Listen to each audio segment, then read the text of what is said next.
Hey everyone, pop quiz. If I handed you a recipe in Korean, and you followed it perfectly without speaking a word of Korean, would you understand cooking? No? Well, congratulations. You just understood the Chinese room argument, one of philosophy's biggest middle fingers to artificial intelligence. Today we're diving into a thought experiment that's been making computer scientists sweat and philosophers smug since 1980.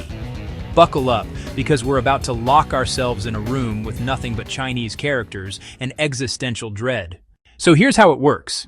Picture this. It's 1980, and philosopher John Searle is sitting in his office at Berkeley, watching everyone lose their minds over AI.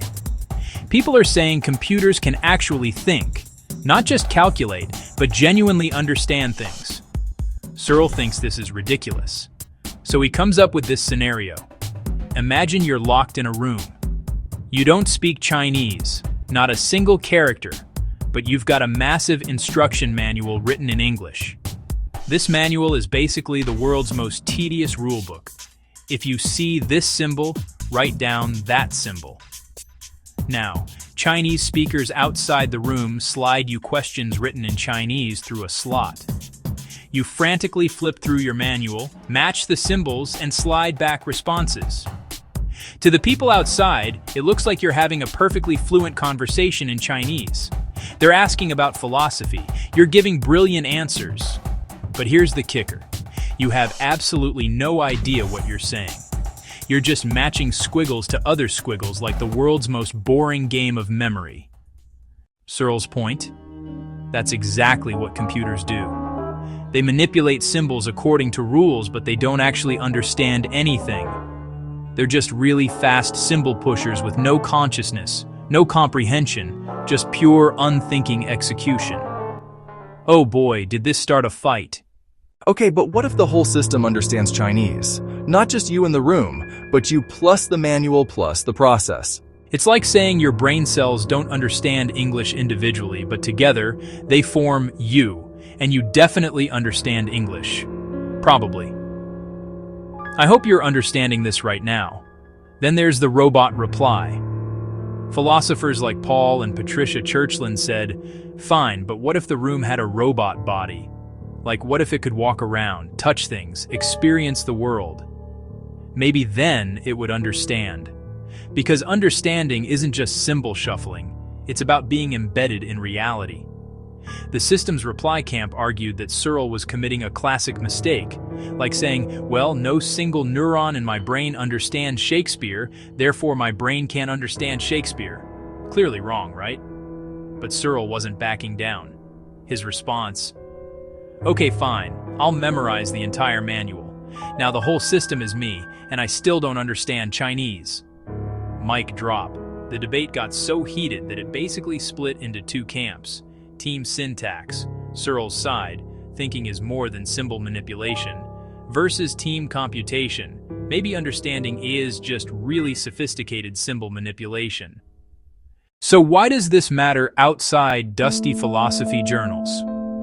Well, we're literally living in the Chinese room right now. Every time you talk to ChatGPT, Alexa, or Siri, you're basically playing the person outside the room.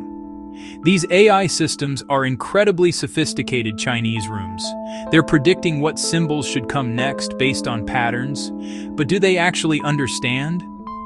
When ChatGPT writes you a poem about heartbreak, has it ever felt heartbreak? When an AI diagnoses a medical condition, does it understand illness? Or is it just matching patterns it's seen in training data? This matters for AI ethics too. If AI doesn't genuinely understand, should we trust it with critical decisions?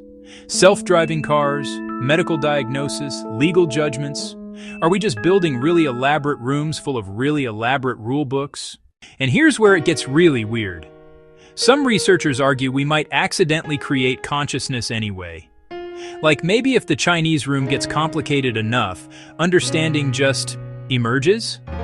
Like how individual ants are dumb, but ant colonies seem intelligent?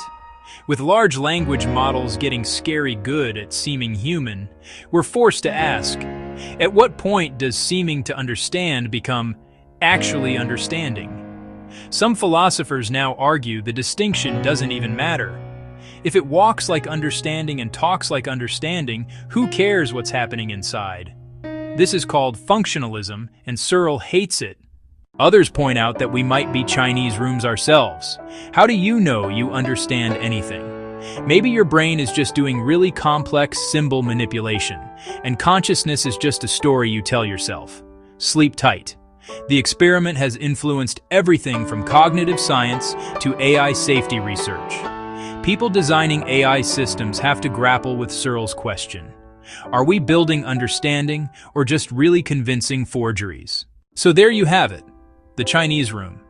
A thought experiment that's basically asking, is there a ghost in the machine or just a very complicated machine? The answer? Well, philosophers have been arguing about it for 45 years, so your guess is as good as mine. Maybe we're all just locked in our own rooms, shuffling symbols around, pretending we know what's going on. Thanks for watching. If you understood this video, leave a comment. If you think you understood it but you're actually just matching patterns, also leave a comment. See you next time.